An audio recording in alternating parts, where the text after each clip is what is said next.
Salut la copinade, j'espère que vous allez bien. Comme vous pouvez le voir derrière moi, la Celica est levée. Aujourd'hui c'est vidange mais aussi pas mal de choses bonus en plus, j'espère que je vais m'en sortir. Donc on se retrouve sous la voiture qui, comme vous pouvez le voir, est sur chandelle. Il va d'abord falloir que je retire les grands plastiques. Hop, ici en dessous, alors pour ça on a des vis, plusieurs vis un peu partout le long du chemin, donc je vais remonter tout ça et puis je vous reprends une fois que c'est démonté. Alors tous mes plastiques sous moteur sont enlevés, donc j'ai même retiré la roue pour aller décrocher les plastiques parce qu'il y a des vis sur l'aile, donc je suis allé retirer les roues de chaque côté. Une magnifique vue dégagée sur la boîte de vitesse. Bref, c'est pas ce qui nous intéresse. Ce qui nous intéresse aujourd'hui, donc c'est déjà de faire une vidange. Pour vidanger, vous l'avez déjà vu plein de fois, faut desserrer ce bouchon de vidange pour permettre à l'huile de couler dans un bac de récupération. C'est mieux, ou en pleine nature, mais c'est beaucoup moins bien. Il va falloir que je vire le filtre à huile, ça vous en avez l'habitude aussi. Et moi, mon objectif est aussi de remplacer le carter d'huile, carrément. Le carter d'huile, vous l'avez vu dans une vidéo précédente, et si vous ne l'avez pas vu, je vous réexplique. Celui-ci d'origine n'est pas cloisonné, alors que l'autre que je vais installer à la place, lui, est cloisonné. Mais ça, je vous montrerai la différence une fois que j'aurai déposé celui-ci. Je rappelle que je ne suis pas mécano et que je vais faire de mon mieux pour procéder à cette opération. Alors la copinade, bon, je vous ai déjà montré, donc je vous remontre pas, je vous mettrai éventuellement une fiche vers la vidéo concernée. J'ai retiré, je vais me glisser un peu plus sous la voiture pour vous montrer ici le bouchon de vidange qui est sur le carter d'huile, donc c'est encore en train de couler gentiment au goutte à goutte, alors je laisse terminer de couler. Il va falloir que je m'occupe de desserrer l'ancien filtre à huile qui est là, que je garde à chaque fois vu que c'est des TRD tels des reliques. Voilà, et de toute façon, ça sera jamais réutilisable, mais c'est pas grave. Et puis ensuite, je vais regarder plus en détail comment est-ce qu'on dévisse, on dessert le carter d'huile ici. Je vois les vis, ça a pas l'air d'être bien compliqué, bien sorcier, mais bon. Prudence, pour pas faire de bêtises. Allez, je vire le filtre à huile déjà pour commencer. Et je vous retrouve après quand j'ai un peu avancé sur l'avancement des avancées de l'avancée des choses. Alors la copinade, je sais plus où j'en suis, donc je refais un point. Vous avez sous les yeux l'emplacement du filtre à huile, là où il faudra que j'installe ma plaque sandwich tout à l'heure. Mais là n'est pas la question. Je suis en train donc de chercher à retirer tout le carter d'huile. Alors on a des vis un peu partout. Là vous allez voir, voilà, au bout de mon doigt là il y a une vis. Si on remonte, il y a une vis, bref, c'est des toutes petites vis de 10. Donc prenez une douille qui soit pas trop large pour vous faciliter la vie, parce que si votre douille est trop large, vous n'allez pas réussir à passer. C'est un peu chiant. Et alors, j'en ai deux qu'on appellera Roberte, elle est là, Roberte. Et Ginette. Voilà, donc il y a Roberte et Ginette. Que là, avec la traverse qui est là, avec ça, là, je suis coincé, je peux pas accéder avec une clé, avec une douille, et avec la clé plate, j'arrive pas à les enlever. Donc j'ai bien avancé, parce que vous voyez, de l'autre côté, on en a un peu partout, hein, comme je vous disais, c'est un vulgaire 10, hein, tout simplement. C'est vraiment pas difficile à enlever, sauf ces deux-là. Puis après, on va voir comment l'ancien joint tient encore. Ça va être l'autre partie marrante. Mais déjà, on va s'amuser à desserrer celle-là. Hein, je vous retrouve après. Salut, bisous. Donc, la copinade, tout ça, c'est les vis qui maintiennent le carter. Vis et écrous qui maintiennent le carter. Hop. Donc, mon carter d'huile.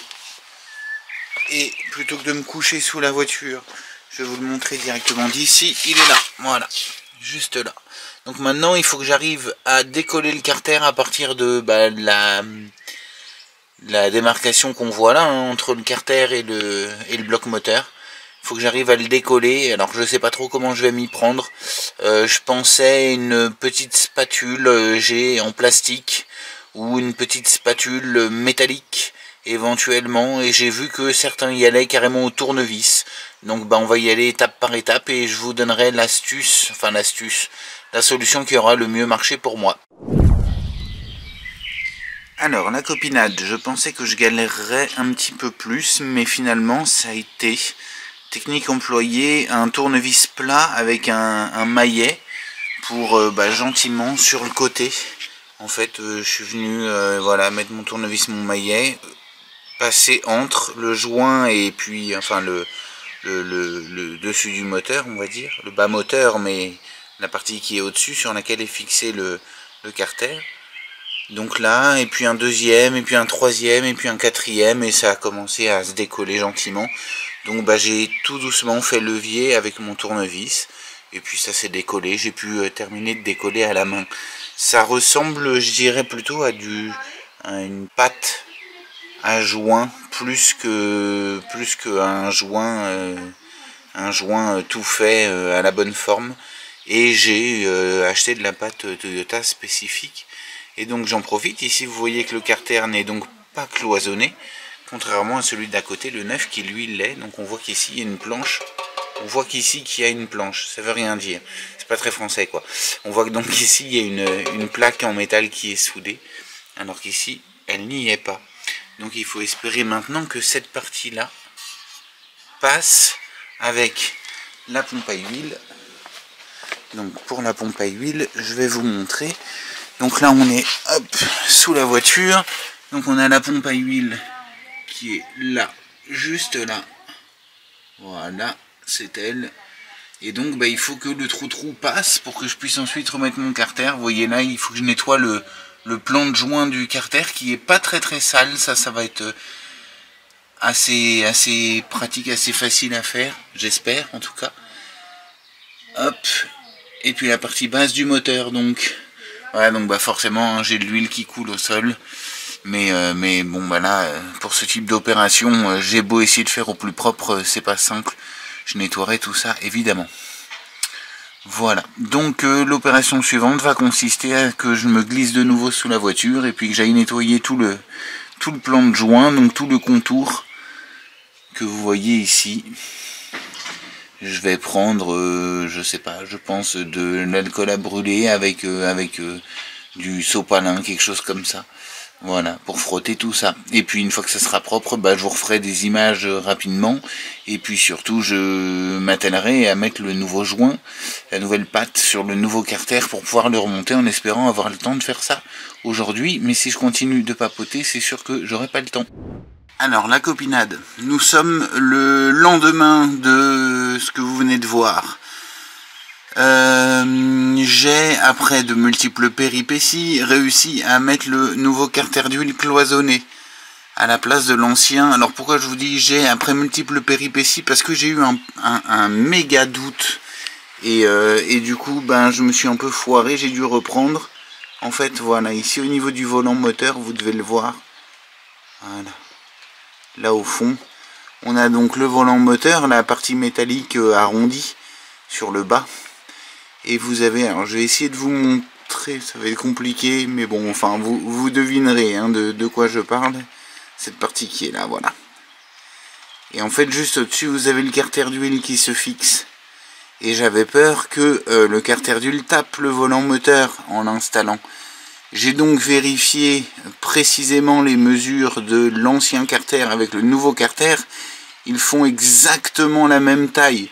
Donc si l'ancien rentrait, ce que j'ai testé, le nouveau rentre aussi. Voilà.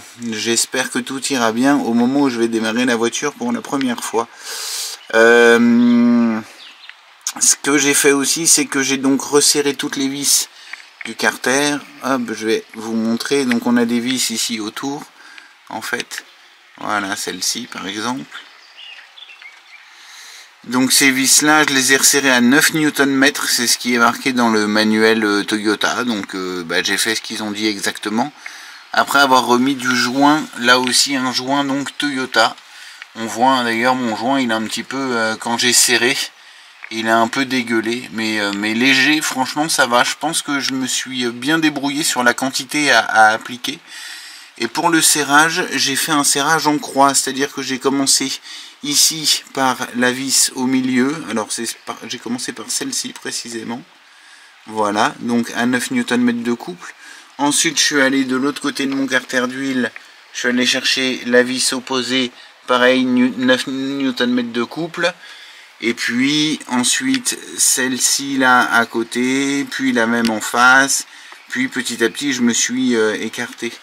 Sachant que celles là-bas près du volant moteur, les deux qui sont près du volant moteur, sont assez chiantes à aller chercher, mais avec ma petite clé dynamométrique, j'ai pu aussi aller serrer à 9 Nm de couple.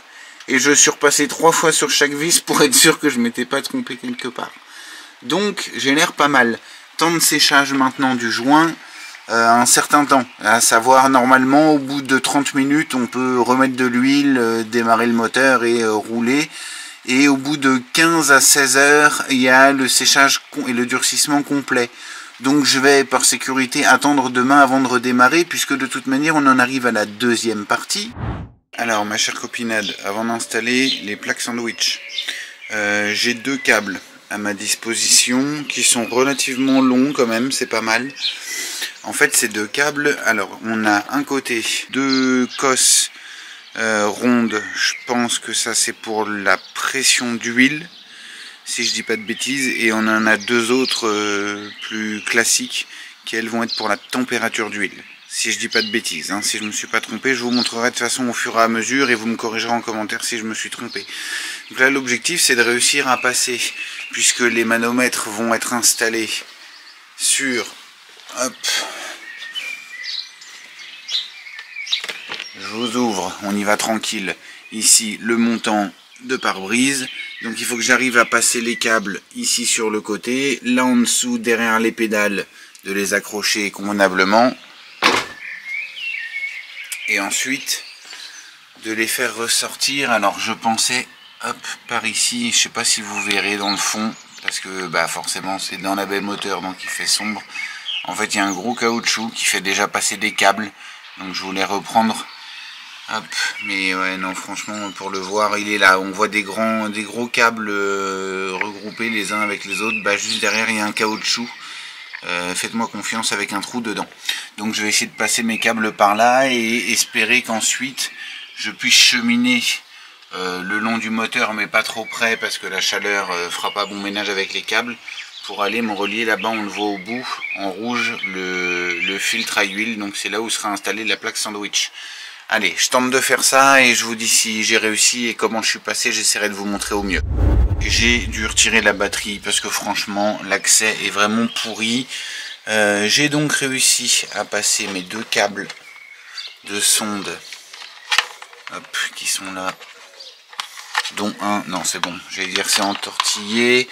J'étais en train de me demander si j'aurais assez de longueur pour descendre jusqu'au filtre à huile, mais ouais, je pense que c'est pas mal du tout.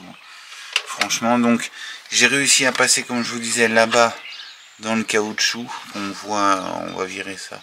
Voilà, là au bout de mon doigt, il y a un caoutchouc, un gros caoutchouc. Moi, c'est là que j'avais passé le câble d'alimentation qui allait de la batterie jusqu'au caisson de basse dans le coffre. Sauf que comme je l'ai retiré, ben voilà, je l'ai retiré et du coup bah, j'avais toujours cet espace là. Alors pour retirer ce fameux caoutchouc au bout, quand vous y arriverez dessus, vraiment il est pas simple à sortir. Donc moi ce qui avait été fait, c'est qu'au moment de l'installation de mon caisson de basse, ça avait été fait un petit peu à l'arrache. C'est pas moi qui l'avais fait, mais j'aurais pu ne pas m'emmerder aussi, j'avoue. Avec un tournevis, en fait on avait percé le caoutchouc pour faire passer le câble dedans. Ce qui est pas ouf, mais bon. Donc j'avais cet avantage d'avoir un trou pour pouvoir faire passer à mon tour mon câble. Sauf que bah, ces deux câbles donc ensemble, pour les faire passer, c'était pas forcément simple. Donc j'ai pris du scotch d'électricien pour les attacher ensemble dans un premier temps. Et comme ils étaient trop souples pour passer, j'arrivais pas à forcer. J'ai pris un bout de fil de fer, aussi bête que ça. J'ai pris un bout de fil de fer, vu que c'est un peu plus rigide, pour pouvoir le faire passer dans le trou du caoutchouc. Et une fois qu'il était passé et que j'ai pu le récupérer à l'intérieur de la voiture, donc j'ai récupéré mon bout de caoutchouc à l'intérieur de la voiture, là-haut derrière les pédales. Vous le verrez pas parce que là il doit faire beaucoup trop sombre. j'ai récupéré mon câble, enfin mes deux câbles que j'ai donc scotché, voilà, ici au bout, les deux prises ensemble, que j'ai accroché sur le bout de fil de fer, et puis ensuite j'ai gentiment tiré pour que mon câble passe, guidé par le fil de fer. Et là donc je me suis, voilà, j'ai regardé un petit peu pour de la longueur, j'ai de la longueur ici, il faudra que je remonte par là sur le côté derrière, que je passe là derrière ce plastique, pour pouvoir venir ici au niveau du montant de fenêtre. Voilà, donc bah gentiment, ça prend un peu de temps mais j'avance. Je vous cache pas que là pour faire passer le câble, ceux qui souhaiteraient se moquer, je vous en prie, faites-vous plaisir. Moi il m'a fallu une bonne demi-heure pour réussir à le faire passer, donc bah c'est des petites choses toutes bêtes qui font perdre du temps parfois. Puisqu'après la première partie, il y a forcément la deuxième partie. La deuxième partie, donc je vous ai montré que j'avais passé un câble pour les deux sondes température et pression d'huile. J'ai passé mes deux câbles dans l'habitacle et maintenant je les ai à l'extérieur. Donc il faut que je trouve le chemin le plus adéquat pour faire passer ces câbles. Pour les faire passer, j'ai fait la même technique que de l'autre côté. J'ai mis un peu de scotch électricien au bout pour être sûr que tout soit regroupé, que ça soit plus facile de les faire passer. Je retirerai tout bien sûr à la fin. Et donc j'ai repéré un chemin qui me plaît pas mal. J'ai mes câbles qui sortent. Hop, là, d'ici là-bas au fond, vous ne le verrez pas forcément très bien, mais voilà. Là, j'ai du câble électrique qui passe déjà aussi. Alors, la mise au point a un peu du mal à se faire, mais j'ai déjà du câble électrique qui passe entre la batterie et le bloc moteur. Parce que par rapport au bloc moteur, j'ai pas mal d'espace quand même. Et quand je regarde les câbles électriques déjà présents, déjà en place, je me dis que je peux les longer ici. Ensuite, je vais me retrouver en dessous de la voiture. Je vais tomber quelque part par là. Donc là, pareil, j'ai du gros câble. Et ces gros câbles électriques là, ils me plaisent pas trop mal. Pour ensuite essayer de trouver un moyen de descendre jusqu'à l'emplacement où il y aura la plaque sandwich et le filtre à huile. Mais alors, par où je vais passer après? En fait, c'est là que je sèche.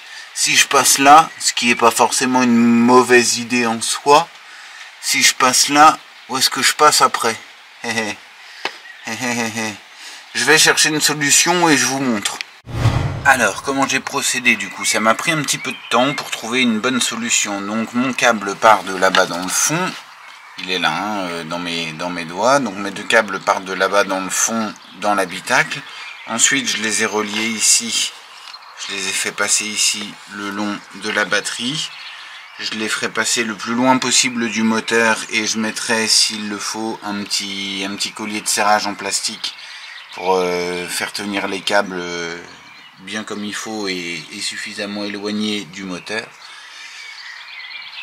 Ensuite, qu'est-ce que j'ai fait? Je suis donc passé par là derrière. Alors c'est difficile de vous montrer exactement l'accès. Mais en gros, mon câble passe par au-dessus l'émetteur d'embrayage ou récepteur. Je sais jamais lequel sert à quoi. Voilà. Puis ici, il arrive là. On voit, j'ai un collier de serrage là, au bout de mon doigt. Voilà, ce collier là. Donc il vient s'accrocher ici sur une durite. Je pense que ça doit être une durite. Bref, c'est relativement loin du moteur aussi, donc j'espère que ça chauffera pas trop. Et puis ensuite, je vais aller me relier sur la plaque sandwich. Mais avant de terminer l'installation au niveau de la plaque sandwich, il faut que je prépare la plaque en elle-même. Voilà, avec du téflon, etc., etc. Et ça, je vais vous le montrer également. Et donc pour la suite, on se retrouve dans l'atelier. Voilà comment se présente la plaque sandwich en elle-même. Alors j'ai jamais monté moi, hein, ça, hein, c'est de la découverte aussi. Je suis comme vous qui regardez cette vidéo peut-être, ou alors si vous êtes plus expérimenté, vous allez pouvoir vous foutre de moi. Bon, déjà je vais desserrer cet écrou là. Je suis pas sûr que c'est du combien, c'est du 13, bien joué. Je suis pas sûr que ce soit nécessaire que je le desserre, mais il est pas serré à fond. Ça me paraît bizarre. Alors, il y a du téflon dessus. Il y a du téflon d'origine. Il n'est pas serré à fond, mais bon, bah, une fois serré, c'est serré, on n'en parle plus. Non, bah, écoutez, je vois pas pourquoi j'aurais besoin de de défaire quoi que ce soit. Je pense que ça a été fait convenablement.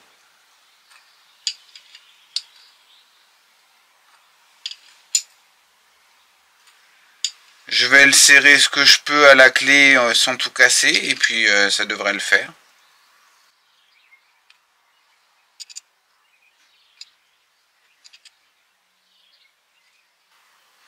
Le truc c'est que je peux serrer encore mais j'ai peur de trop serrer.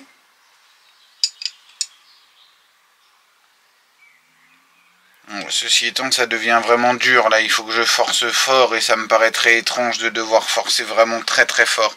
Je pense que c'est assez. Je pense que c'est assez.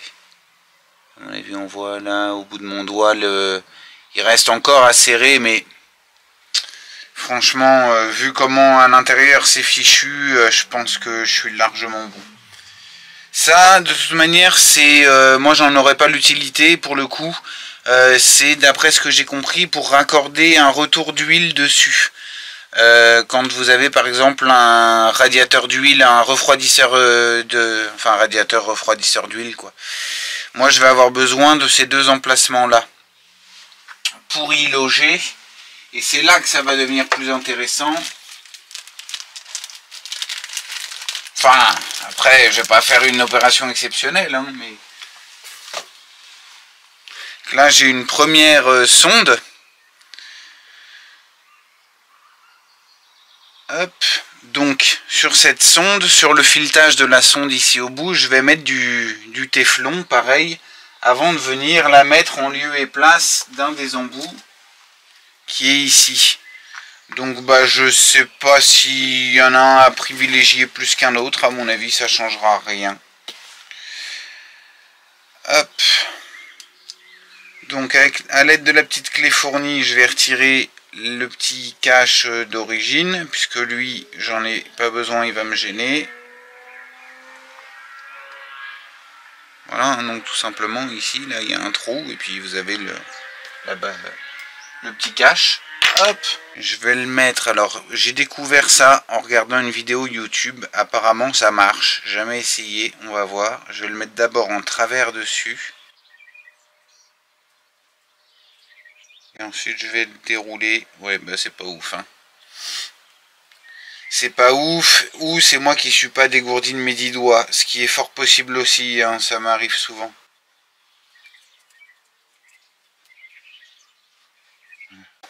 J'ai mis 3 tours de téflon. Et donc maintenant, bah, dans le logement que j'ai dégagé au préalable, je vais mettre ma sonde. Qui forcément ressort ici. Alors je sais pas si vous la verrez, mais il ressort ici à l'intérieur maintenant, hein, puisque l'huile va passer par là, et donc les sondes vont pouvoir relever les informations qu'on leur demande. J'imagine qu'en toute logique ils ont mis du 13 partout.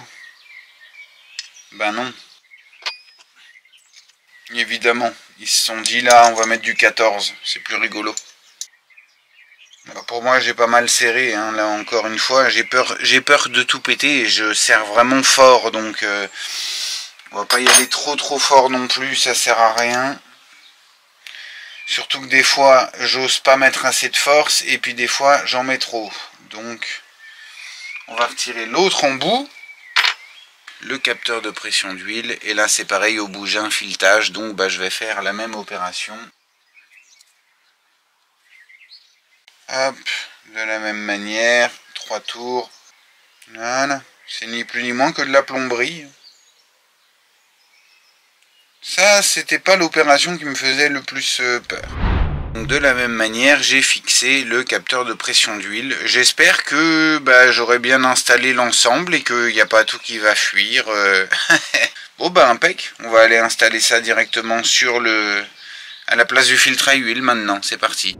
Et donc si je vous fais un petit montage à blanc pour que vous compreniez mieux, là vous avez donc la plaque sandwich, là vous avez un adaptateur, cet adaptateur il va se mettre ici dans la plaque. Cet adaptateur je vais au préalable le serrer, hop, ici il y a un filetage à l'intérieur, je vais le serrer à la place du filtre à huile. Comme ça je pourrai ensuite mettre ma plaque sandwich dessus, et une fois que ma plaque sandwich sera dessus, je pourrais venir mettre mon filtre à huile. Voilà, tout simplement. Donc, sur le filtre à huile, on a un joint, ici noir en rond. Du coup, sur la plaque sandwich, évidemment, on retrouve aussi un joint ici noir rond. C'est lui qui va faire office du joint du filtre, et sur la plaque sandwich, ça sera le joint du filtre qui viendra s'écraser ici. Allez, c'est parti, je vais installer mon adaptateur pour commencer, et je vous montre une fois que l'adaptateur et la plaque sandwich sont installés sous la voiture. Alors, ma chère copinade, voilà, on se retrouve sous la voiture. Donc, comme vous pouvez le voir, il y a la plaque sandwich qui est installée, avec les deux sondes que j'ai mises, donc la pression d'huile, le petit cylindre avec deux prises branchées dessus. Donc les deux prises branchées dessus, vous regarderez bien la notice si vous faites l'installation comme moi, mais le blanc va sur le G et le noir va sur KW. Je n'ai même pas cherché à savoir c'était quoi, j'ai vu que c'était ça, j'ai fait ça, parce que bah, c'est ce qu'il faut faire. Et pour l'autre, ben là pour le coup, c'est plus facile, c'est noir avec noir et blanc avec blanc. Je ne sais pas, j'hésite à mettre du scotch d'électricien autour de ces câbles pour les protéger un petit peu, même si bon, il y a les plastiques sous moteur qui vont protéger aussi, mais bon, voilà. Et puis ensuite, bah, j'ai fixé mon filtre à huile par-dessus, tout simplement, en prenant soin, bien sûr, pour la plaque sandwich comme pour le filtre, de mettre un petit peu d'huile au bout de mon doigt pour humidifier les deux joints, voilà, avant de tout serrer. Et comme d'habitude, on ne serre pas comme un bourrin. Voilà, voilà. Donc ben ça c'est monté, mon câble il est passé pas trop mal. Pour l'instant je ne serre pas encore les islants parce que pour l'instant je veux voir me garder du mou pour les câbles pour à l'intérieur de la voiture, et puis si j'ai besoin de les couper c'est plus facile s'ils sont pas serrés tout simplement. Voilà, et puis je crois qu'on a fait le tour pour aujourd'hui, on est pas mal. Bon la copinade, j'ai un problème, j'ai la flemme. Une journée en plus mais en plus j'ai plus grand chose à faire. C'est pour ça, c'est ça le pire. A priori il n'y a rien qui fuit. Ça c'est cool. Carter d'huile, filtre à huile, tout va bien. Il faut que je remonte les plastiques sous moteur, notamment ceux sur les côtés, avant de remettre les roues, que je remettrai après. Et puis à redescendre la voiture, et ça sera plutôt cool. Et j'ai ici au niveau des amortisseurs, avant de remettre les roues, j'ai quand même le serrage à vérifier. Parce que j'ai vérifié tous mes serrages au couple à la clé dynamométrique, et il y avait des serrages où j'ai été un petit peu juste. Donc je pense que c'était des journées où j'ai terminé tard et où j'étais pas très concentré, où j'étais fatigué et où j'étais pas très sérieux sur les serrages. Donc voilà, je vais vérifier les serrages des amortisseurs à l'avant. Je vais vérifier aussi, je vais remonter l'arrière et redesserrer l'arrière. C'est casse-pied, mais au moins je vais pouvoir vérifier correctement les serrages là aussi. Important, indispensable. Et puis après, bah, roule ma poule. Au moins la voiture devrait être roulante et ça devrait aller. Même si je vais vous faire une confidence, et ça va prendre encore un peu de temps, mais c'est pas grave. Je sais pas pourquoi je suis pas serein. Alors est-ce que c'est juste un état d'esprit? Je suis fatigué et du coup je suis pas serein. Est-ce que j'ai vraiment fait de la merdasse et j'ai pas fait gaffe? Je sais pas. Mais je suis pas serein. Donc faudra rouler un peu avec la bagnole pour que je me rende compte, que je me fasse un avis, quitte à la relever sur cric, à redémonter les plastiques et à regarder si j'ai pas une fuite, un truc qui va pas. Voilà, bon, et puis je viens de m'apercevoir qu'il y a plus beaucoup de batterie dans l'appareil. Et bon, on va aller chercher la deuxième batterie et mettre celle-là en charge. Go!